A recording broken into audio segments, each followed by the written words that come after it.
The alert sirens screamed across Admiral Thorne's flagship as every sensor on the bridge went completely insane. Numbers that should never appear on any display were flashing red warnings everywhere. The bridge crew of the Coalition's Fifth Fleet had been patrolling the quiet outer rim for 3 months without seeing anything more dangerous than space debris. But now their instruments were telling them that something impossible had just happened. A massive ship had appeared right in the middle of their formation, not approaching from hyperspace like normal ships did, not dropping out of faster-than-light travel at the edge of their sensor range like military protocol demanded. It had simply materialized between their vessels like it had been there all along, and someone had just turned off its invisibility cloak. The alien vessel was huge, easily twice the size of Thorne's flagship, but its design made no sense according to any known shipbuilding philosophy. Where Coalition ships were smooth and elegant with flowing curves that helped them move efficiently through space, this newcomer looked like someone had taken a mountain and carved it into the rough shape of a warship. Sharp angles jutted out everywhere, and the hull was covered in what looked like armor plating, thick enough to stop a meteor impact. Communications Officer Lane turned around from her station with confusion written all over her face. Her translation computers were having fits trying to process the energy signatures coming from the unknown vessel. The ship was radiating power levels that her instruments claimed were impossible for anything smaller than a space station to generate. Thorne felt his stomach twist into knots as he realized what was happening. In his 40 years of military service, he had never encountered a completely unknown ship design. The Coalition had been exploring space for over 2,000 years, and they knew every species, every government, every type of vessel that existed in their part of the galaxy. Their databases contained detailed information about millions of different ship configurations, from tiny scout vessels to massive dreadnoughts, but nothing even remotely similar to what was floating in front of them right now. The strategic implications were terrifying. If there was an advanced civilization out there that the Coalition knew nothing about, it meant their intelligence networks had failed completely. It meant there could be entire fleets of these mysterious ships hiding somewhere in the darkness between the stars, watching and waiting for the right moment to strike. Worse yet, the unknown vessel had demonstrated technology that seemed decades ahead of anything in the Coalition arsenal. Their best stealth ships could avoid detection at long range, but nothing could just appear in the middle of an enemy formation without triggering at least some kind of sensor warning. The fact that this ship had accomplished exactly that suggested its builders had solved technological problems that Coalition scientists still considered theoretical. Inside the mysterious vessel, things were much calmer. The bridge looked nothing like the elegant, softly lit command centers that Coalition officers were accustomed to. Instead of holographic displays and comfortable chairs, there were banks of physical switches, analog gauges, and screens that showed information in harsh, bright colors. Everything looked like it had been built to survive a direct hit from heavy weapons and keep functioning. Captain Torres moved between the different stations on his bridge, checking systems and talking quietly with his crew. His people were tense, but focused, running through procedures they had practiced hundreds of times in simulations but never tried in real combat conditions. The past 3 years had been spent preparing for this moment, ever since the day a damaged alien scout ship had crashed on Luna and changed everything humanity thought they knew about their place in the universe. The crashed vessel had contained more than just advanced technology. Hidden in its databanks were star charts showing the locations of dozens of inhabited worlds, military communication frequencies, and most importantly, warnings about something called the Void Hunters. The alien pilot had died in the crash, but not before transmitting a desperate message about machine intelligences that consumed entire civilizations and converted their matter into more war machines.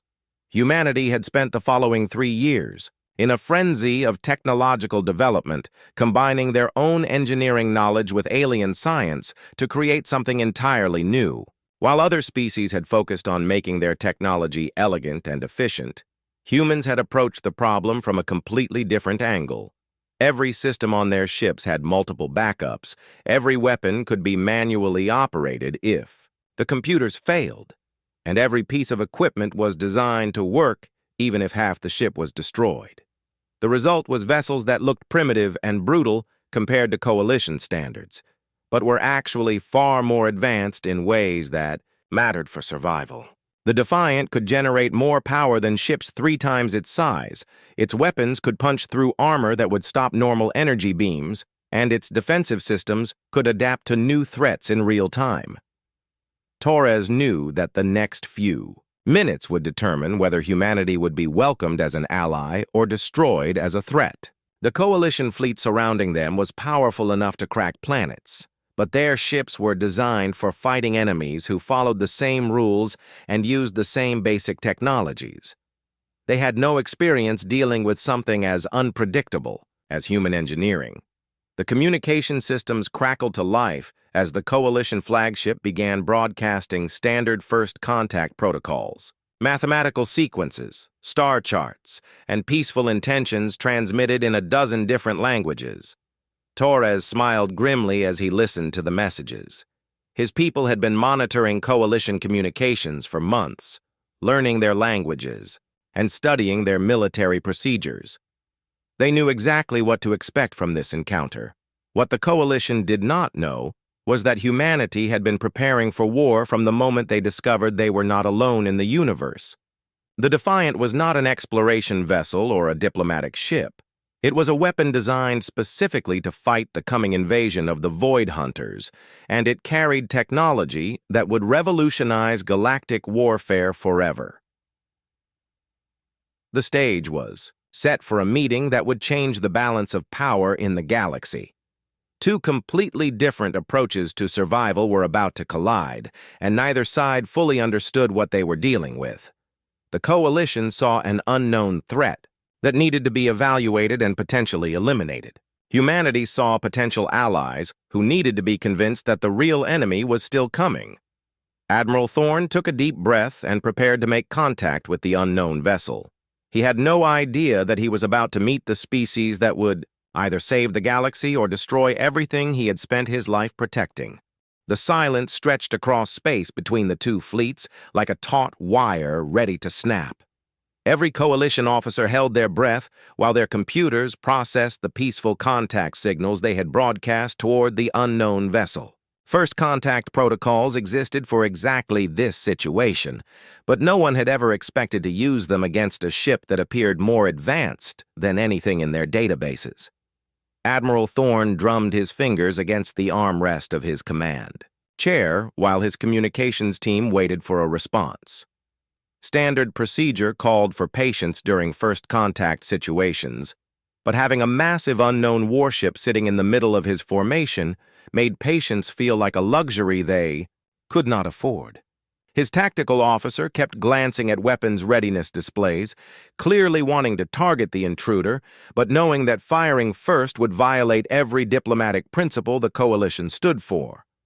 The response came exactly 47 minutes after their initial broadcast, which was precisely the amount of time required by coalition protocols for proper consideration of first contact messages. When the transmission began, every person on every bridge in the fleet felt their blood turn to ice water in their veins.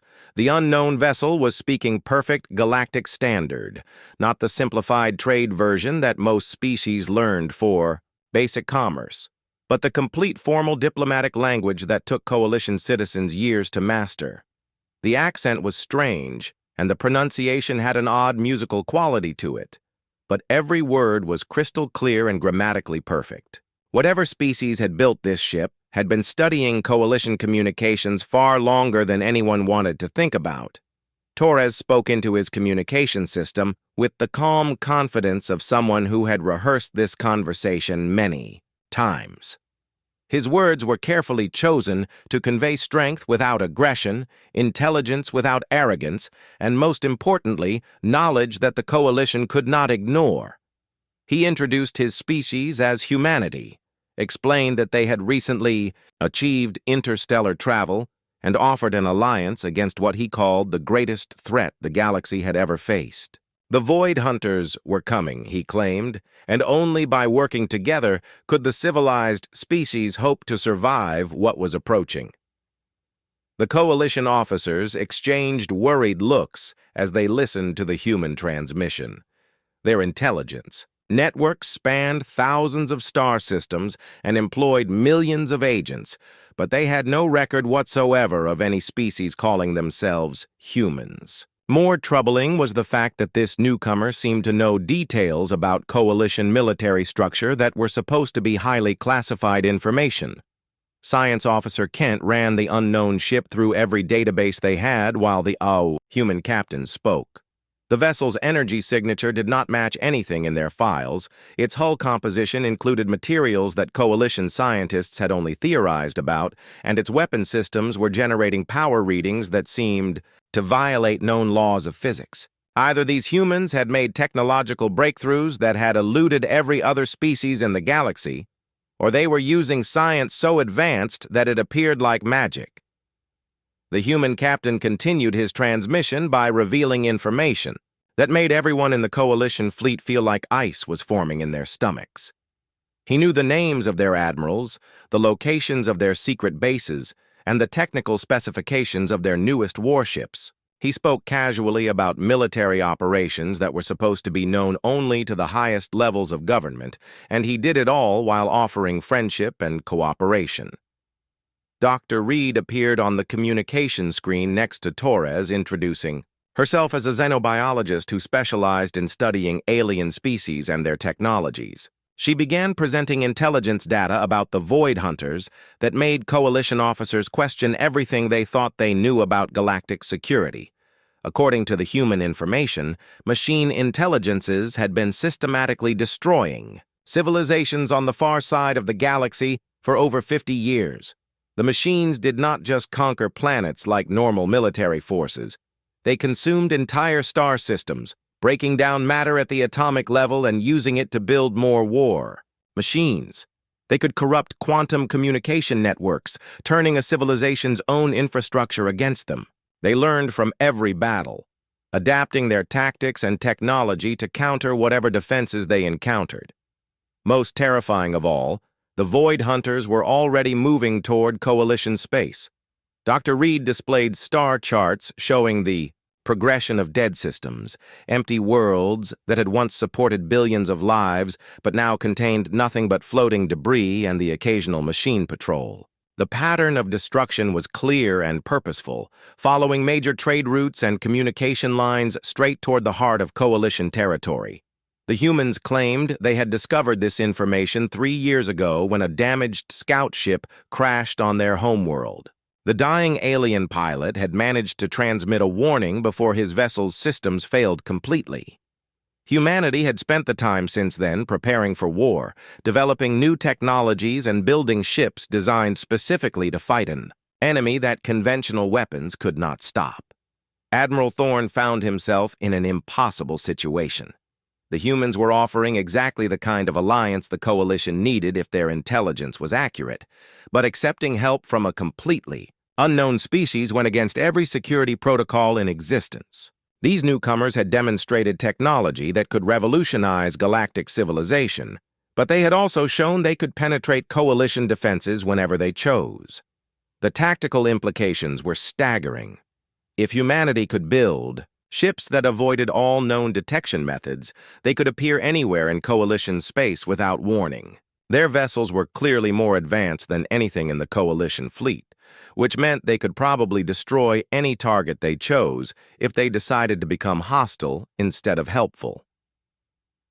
Communications Officer Lane reported that long-range sensors were detecting unusual quantum fluctuations near several outer rim systems. The readings were faint and intermittent, but they matched some of the energy signatures that Dr. Reed had described as typical of Void Hunter technology.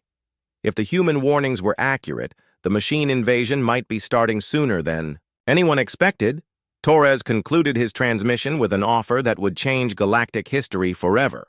Humanity was willing to share their advanced technology and tactical knowledge with the Coalition, but only if they were accepted as full partners in the coming war.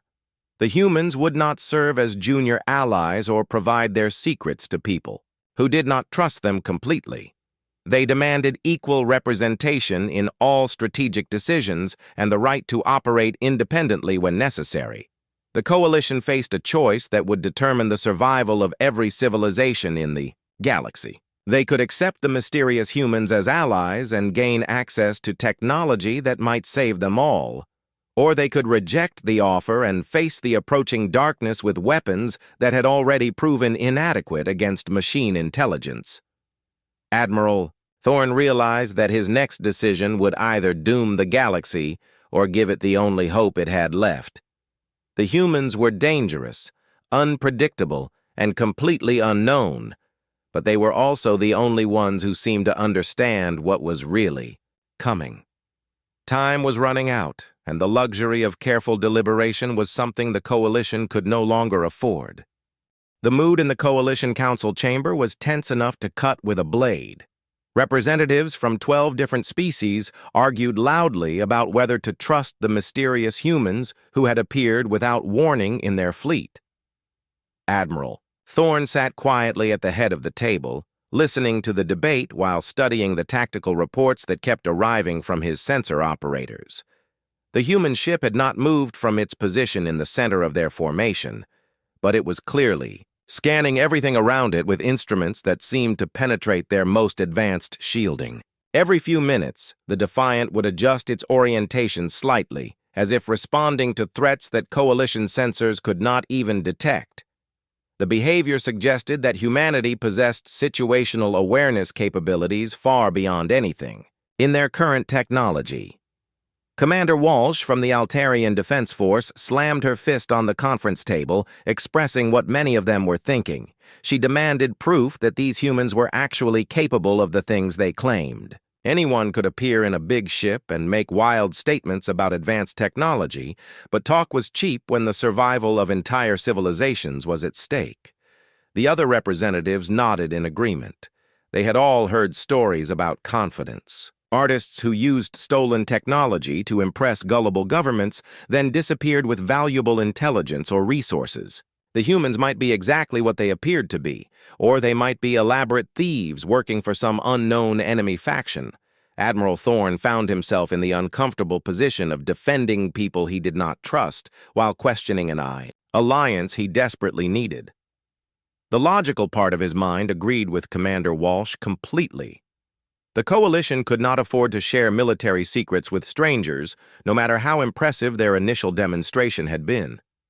But the strategic part of his thinking kept returning to those quantum fluctuations that long-range sensors were detecting near the outer rim systems.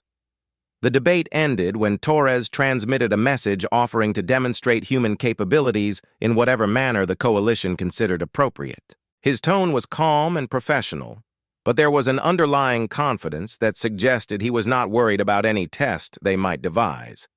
The human captain seemed to welcome the opportunity to prove his claims rather than trying to avoid scrutiny. The Coalition decided to arrange a controlled combat exercise between 3 of their newest cruisers and the single human battleship. The rules would limit the engagement to defensive systems and non-lethal weapons, but it would provide a clear measurement of relative capabilities. If the humans were as advanced as they claimed, they should be able to hold their own against odds of 3 to 1. Admiral Thorne selected his most experienced captains for the test. Commander Price had been fighting pirates and raiders for 15 years. Captain Bell had graduated first in her class from the Coalition Naval Academy, and Captain Foster had more combat decorations than any officer in the fleet. Their ships represented the absolute peak of Coalition military technology, equipped with weapons and defenses that had been refined through centuries of warfare. The engagement area was established in empty space several million kilometers from the main fleet. Automated recording systems were positioned to capture every detail of the battle for later analysis, while medical ships stood by in case the exercise went wrong and someone was seriously injured. Everyone expected the test to last at least an hour as the two sides maneuvered and probed each other's defenses. It lasted exactly 47 seconds. The coalition cruisers began the engagement by following standard tactical doctrine, spreading out to prevent the enemy from concentrating fire while maintaining overlapping fields of coverage. Their weapon systems locked onto the human battleship and began firing carefully controlled bursts of energy that were designed to test defensive capabilities without causing permanent damage. The human response was immediate and devastating. Point defense systems that had been completely invisible to coalition sensors suddenly lit up like deadly fireworks, intercepting every single projectile before it could reach the Defiant's hull. The accuracy was perfect, the reaction time was instantaneous, and the power levels were far higher than anything three cruisers should have been able to generate. Captain Price tried to compensate by using electronic warfare systems to confuse the human defenses. Coalition jamming technology was among the most sophisticated in the galaxy, capable of disrupting enemy sensors and communications across multiple frequencies simultaneously. Against the human ship, it accomplished absolutely nothing. The Defiant's point defense systems continued to operate with mechanical precision, as if the jamming signals did not even exist. Commander Bell attempted a coordinated attack from multiple directions, hoping to overwhelm the human defenses through sheer volume of fire. Her tactical computers calculated firing solutions that should have been impossible to counter, but the human ship responded by doing something that made every coalition officer question their understanding of physics. The Defiant rotated on multiple axes simultaneously while maintaining perfect stability, bringing different weapon systems to bear on each attacking cruiser without any apparent effort. The maneuver should have required more power than the ship's engines could possibly generate, but the human vessel performed it as easily as a dancer spinning in place. When Torres decided to demonstrate offensive capabilities, the results were even more shocking. The Defiant's main batteries powered up with energy readings that were completely off the charts. Coalition instruments claimed the human ship was generating enough firepower to crack the surface of a small moon, but it was containing all that energy in weapon systems that appeared no larger than standard naval guns. The test ended when Captain Foster's cruiser suffered a complete systems failure after the human ship fired a single carefully modulated pulse at its main reactor. The weapon did not cause any permanent damage, but it demonstrated that the Defiant could disable coalition vessels at will without even trying to hurt them. The message was clear and unmistakable. Humanity possessed overwhelming technological superiority. Torres transmitted a brief message explaining that the Defiant was not humanity's most advanced warship, merely their first diplomatic vessel. The real human fleet remained hidden in deep space, but every ship in it was designed according to the same basic philosophy that had guided the construction of their current vessel. Where other species optimized for efficiency and elegance, humanity focused on redundancy, adaptability, and the ability to keep fighting even when everything else had failed. The coalition officers who witnessed the demonstration realized they were looking at a completely different approach to military engineering. Human ships were not just more advanced than coalition vessels. They were built according to fundamentally different assumptions about what warfare should look like. Every system had multiple backups, every weapon could function independently, and every component was designed to work even if the rest of the ship was destroyed. Admiral Thorne felt a mixture of relief and terror as he processed the implications of what he had just seen. The humans were clearly powerful enough to be valuable allies, but they were also dangerous enough to destroy the coalition if they ever became hostile. The test had answered questions about their capabilities, but it had raised even more serious questions about their intentions. The quantum fluctuations near the outer rim systems were getting stronger, and long-range probes were starting to report strange readings from several star systems that had gone silent over the past few weeks. If the human warnings about the Void Hunters were accurate, the coalition was about to face an enemy that their conventional weapons could not stop. They needed allies with unconventional technology, even if those allies made them nervous. Vote to accept humanity into the coalition was unanimous, but everyone knew they were making a deal with people they did not understand for reasons they could not completely verify.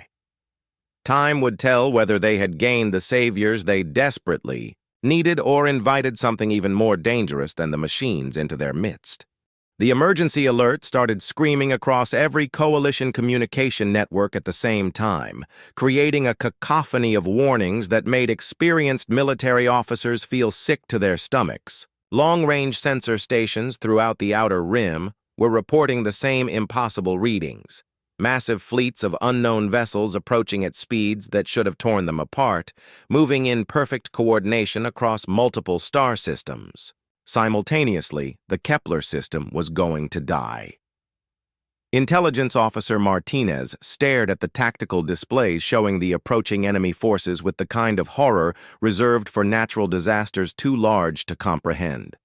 4 billion civilians lived on the planets and space stations orbiting Kepler's star, making it one of the most densely populated systems in coalition space.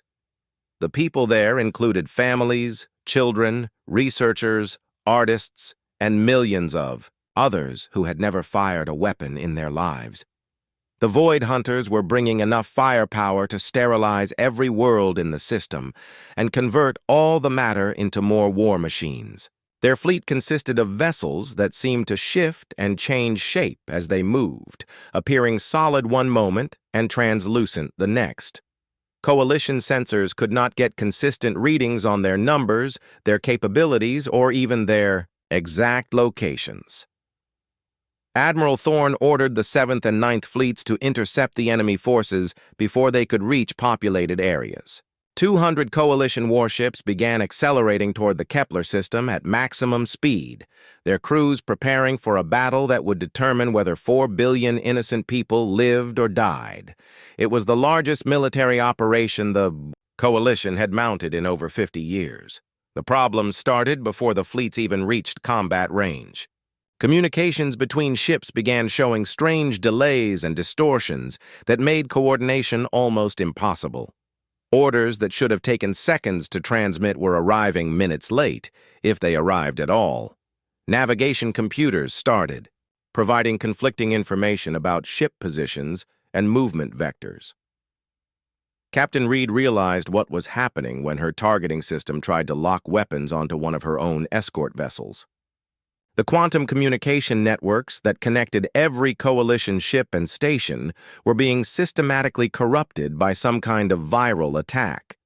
The enemy was not just jamming their signals, they were rewriting the basic protocols that made modern military operations possible.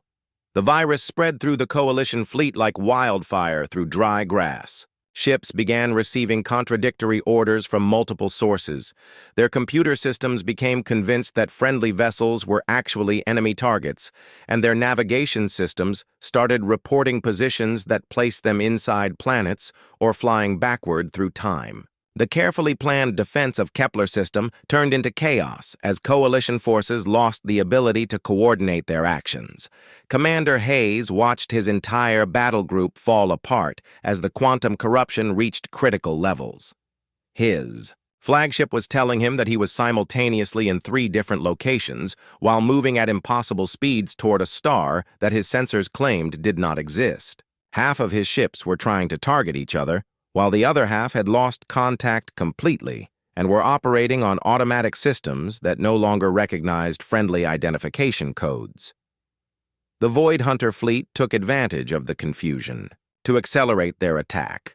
Their vessels seemed to phase in and out of normal space as they approached the outer planets of the Kepler system, making them almost impossible to target with conventional weapons. When coalition forces did manage to land hits, the enemy ships appeared to absorb the energy and use it to strengthen their own defenses. Torres watched the developing disaster from the bridge of the Defiant while his crew prepared their ship. For combat operations, human vessels used completely different communication and navigation systems that operated independently of the quantum networks the coalition relied on. The viral attack that was crippling coalition forces had no effect on human technology because it had been designed with the assumption that any network could be compromised. The human captain requested permission to engage the enemy forces, while coalition command structures collapsed around them. Admiral Thorne was trying to coordinate a defense with ships that could no longer talk to each other or even agree on where the enemy was located. His tactical displays showed friendly forces firing on each other while the real enemy advanced, unopposed toward populated planets. Dr. Reed transmitted detailed information about Void Hunter tactics and capabilities to any coalition vessel that could still receive communications. The machines did not fight like biological species, she explained. They had no concern for casualties or strategic objectives beyond the complete consumption of matter and energy. They would sacrifice thousands of their own units to destroy a single enemy ship if it advanced their overall goal of converting the galaxy into more machines. The enemy vessels began demonstrating capabilities that made coalition officers question whether they were actually fighting ships or some kind of living creatures. Void Hunter units that were destroyed by weapons fire seemed to dissolve and reform themselves from the debris of other machines. Their hulls appeared to be made of some kind of programmable matter that could change configuration in real time. To optimize for different combat situations, Captain Torres received authorization to proceed with human combat doctrine as the coalition defense completely collapsed. The Defiant began accelerating toward the enemy fleet at speeds that should have been impossible for something so massive, while its crew prepared weapons systems that operated on principles coalition scientists did not understand. The human approach to warfare was fundamentally different from anything the galaxy had seen before. Where coalition forces relied on coordination and precision, humanity embraced chaos and unpredictability. Their ships were designed to operate independently even in the worst possible conditions, with every crew member trained to make critical decisions without waiting for orders from higher authority. Torres explained to his officers that the Void Hunters were essentially very sophisticated computers that had been optimized for combat efficiency. They could analyze enemy tactics, predict likely responses, and adapt their strategies accordingly. But they had one critical weakness. They could not effectively counter truly random behavior because randomness could not be predicted or optimized against. The human battle plan was designed to exploit this weakness by embracing deliberate irrationality. Instead of following logical tactical doctrines, the Defiant would use strategies based on chaos mathematics, random number generators, and human intuition. The crew would make decisions that seemed completely insane, but were actually calculated to confuse and disrupt machine intelligence. Commander Hayes prepared the ship's primary weapon system, which operated on principles that violated several basic assumptions about how energy weapons should function. Instead of generating coherent beams of particles or directed energy, the human weapon created controlled tiers in space-time that could delete matter from existence at the quantum level. The technology was so dangerous that it could only be used safely by creatures with biological intuition rather than digital logic. The Void Hunter fleet reached the outer edge of the Kepler system and began their systematic destruction of everything they encountered. Automated defense stations that had protected the system for centuries were consumed and converted into machine components within minutes. The enemy showed no interest in capturing territory or resources, only in transforming everything they found into more tools for expansion. Coalition forces continued to struggle with the quantum corruption that made organized resistance impossible.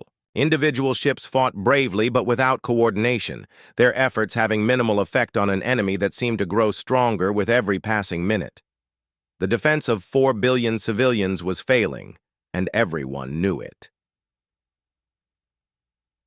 The Defiant entered combat range just as the first Void Hunter vessels began approaching inhabited planets. What happened next would either save the Kepler system or demonstrate that even humanity's advanced technology was not enough to stop the machines from consuming everything in their path. The most important battle in galactic history was about to begin, and the outcome would determine whether organic life had any future in the universe. The first indication that something had changed in the battle came when Coalition sensors registered an energy signature unlike anything they had recorded before. The human battleship was generating power levels that seemed to bend the basics laws of physics around it, creating distortions in local space-time that made accurate readings impossible. Whatever weapons system the humans were preparing to use operated on principles that challenged everything the galaxy thought it knew about military technology. Commander Hayes stood at his tactical station aboard the Defiant, preparing to demonstrate why humanity had spent 3 years developing weapons specifically designed to fight artificial intelligence. His crew had trained for this moment using combat simulations based on the data recovered from the crashed scout ship, but simulations could never fully prepare someone for the reality of facing an enemy that could consume entire star systems. The Void Hunter fleet continued its methodical advance toward the inhabited planets of the Kepler system, their vessels moving in perfect synchronization like a single vast organism.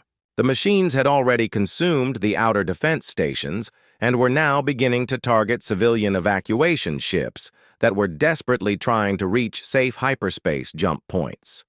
Coalition forces were still fighting each other due to quantum corruption, leaving the refugees completely defenseless.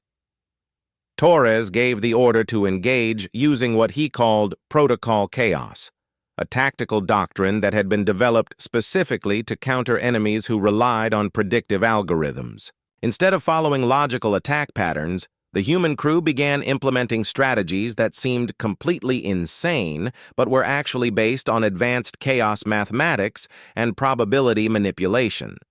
The Defiant's first attack run defied every principle of sensible military strategy. Instead of maintaining safe distance while using long-range weapons, the human ship accelerated directly toward the largest concentration of enemy vessels while broadcasting random poetry and ancient music over all communication frequencies. The behavior should have made them easy targets for the Void Hunter's predictive combat systems. Instead, the machines seemed to hesitate for the first time since their attack began. Their formations, which had been moving with mechanical precision, began showing signs of uncertainty as their tactical computers struggled to process human actions that made no logical sense. The Void Hunters were programmed to counter every known form of military doctrine, but they had never encountered enemies who deliberately chose the worst possible strategies. Hayes activated the Defiant's primary weapon system just as they reached point-blank range of the enemy fleet. The dark matter cannon fired a beam that did not travel through space in any conventional sense, but instead opened temporary holes in reality itself. Matter struck by the beam did not explode or melt. It simply ceased to exist at the quantum level, leaving behind empty space where enemy ships had been moments before. The Void Hunter response was immediate and devastating. Hundreds of vessels concentrated their fire on the human battleship, unleashing enough energy to vaporize a small moon. The Defiant should have been destroyed instantly, but instead it demonstrated the fundamental difference between human and Coalition engineering philosophy. Where Coalition ships were designed for efficiency and elegance, human vessels were built to survive damage that would cripple any other spacecraft. The Defiant's armor did not just absorb energy, it adapted to it in real time, becoming stronger and more resistant with each hit. The ship's internal structure was so redundant that losing entire sections had minimal effect on overall combat capability. The human crew continued to operate according to Protocol Chaos, making tactical decisions that appeared to have been chosen by random number generators, but were actually the result of complex psychological profiles designed to exploit the weaknesses of artificial intelligence.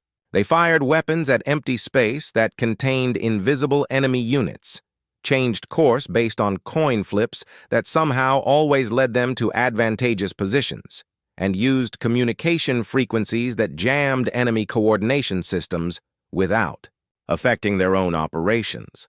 Dr. Reed began broadcasting technical information about human tactical doctrine to any Coalition vessels that could still receive communications.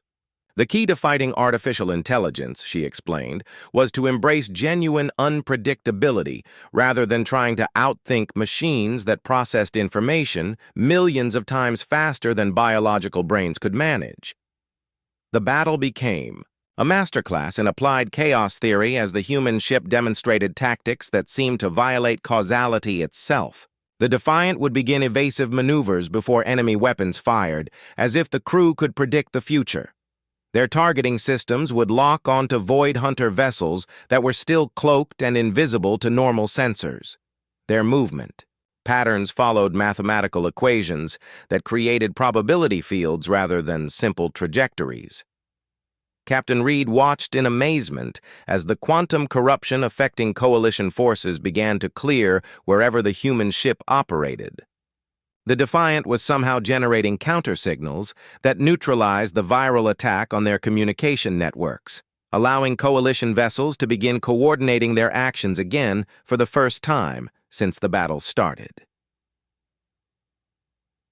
The Void Hunters found themselves facing something they had never encountered before, an enemy that became more effective the more chaotic the situation became.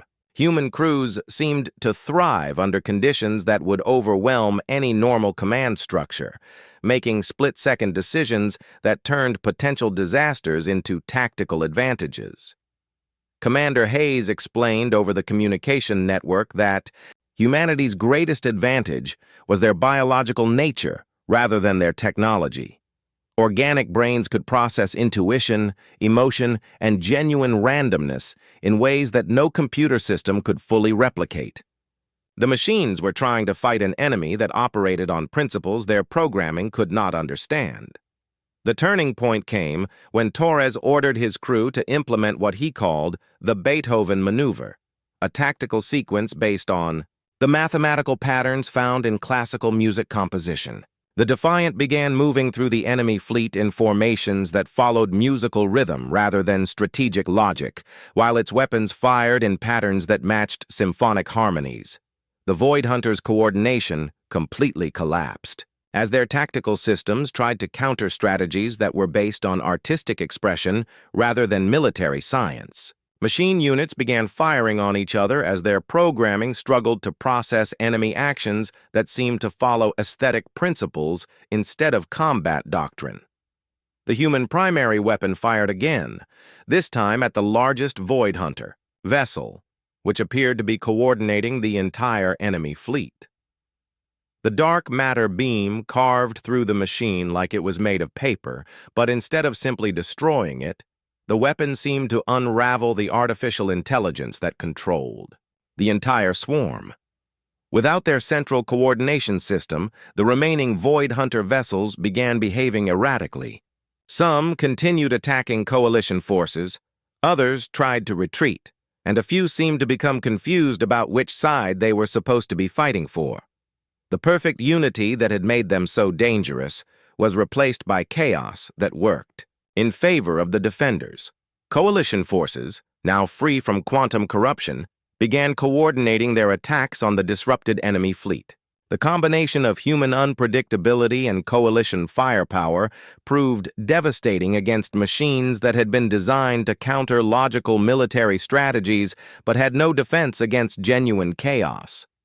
The battle ended when the surviving Void Hunter vessels suddenly retreated, jumping to hyperspace with the kind of panicked haste that suggested genuine fear rather than tactical withdrawal. For the first time in their expansion across the galaxy, the machines had encountered something they could not analyze, predict, or counter. Admiral Thorne watched the enemy fleet disappear from his sensors while trying to process what he had just witnessed. The human ship had not just defeated the Void Hunters, it had introduced them to concepts they could not handle: creativity, intuition, and the deliberate embrace of chaos as a tactical doctrine. Torres transmitted a final message explaining that humanity had been preparing for this war since the day they discovered they were not alone in the universe. Their technology was not just more advanced than coalition equipment, it was fundamentally different, designed by a species that had learned to thrive in unpredictable conditions rather than trying to eliminate uncertainty. The Kepler system was safe. 4 billion civilians would live to see another day, and the galaxy had gained allies who brought something more valuable than advanced weapons. They brought hope.